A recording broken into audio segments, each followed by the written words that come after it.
And of course, this came from a lot of different factors, but there is one really small thing that I changed about what I was doing to drastically increase the amount of followers I would get on Spotify.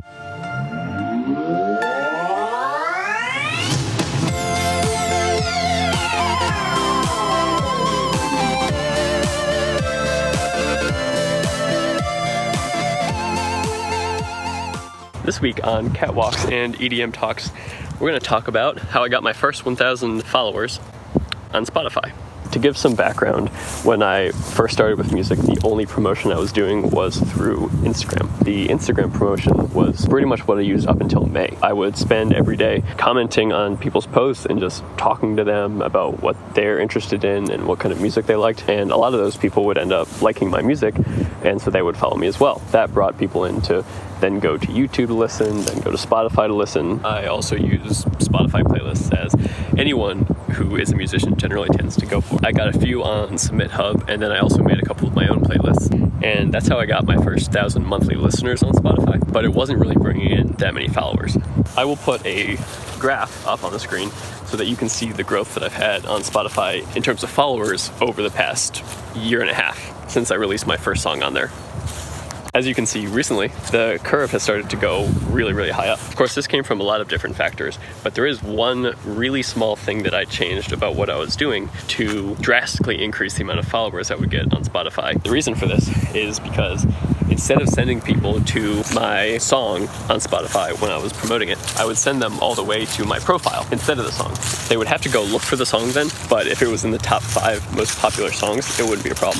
Since I was sending them to my profile, they saw the big follow button right there on the front of the screen and were much more likely to click on it if they liked my music. This also increased the amount of people that streamed my music altogether, because instead of just streaming the one song that they went to when I was promoting my music, they clicked on the song in my profile and then listened to the other songs that I made after they finished listening to the one that they went there for. Sending people to the Spotify profile is just one piece, obviously. You also have to get a decent amount of people to go to your Spotify profile. The main ways I did that were obviously Instagram promotion, Twitter promotion. I also have an email list with almost 200 contacts at this point. And so those things help a lot. The method I used to get probably the most followers, though, was Facebook ads.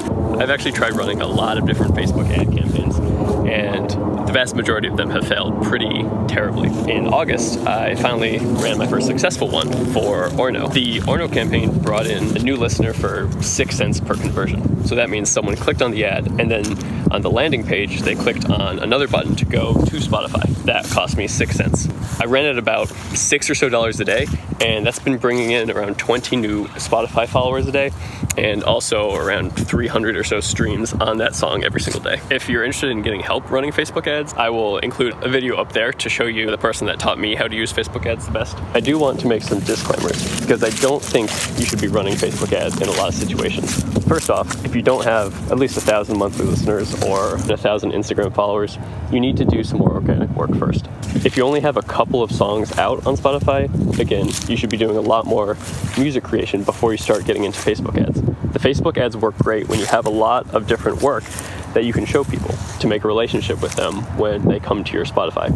If they go to your Spotify and you have 8 songs out and that you have all of your social media profiles filled out, and they can go find you on Instagram and on Twitter and all of these different things, then they can build a relationship. And so then it becomes worth the 6 cents it takes to get someone over there. If your social media links aren't there, if you don't have 5 or 6 songs, the person going doesn't have much to stay for, and they're probably not going to get bought into your music or what you believe.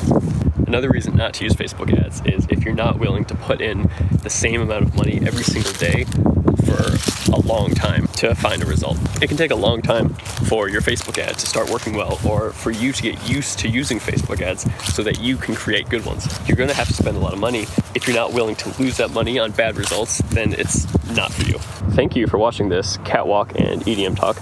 I'm super excited about reaching the 1,000 follower threshold on Spotify. So again, thank you so much for being so supportive, following me, and sharing my music. We will see you again next week.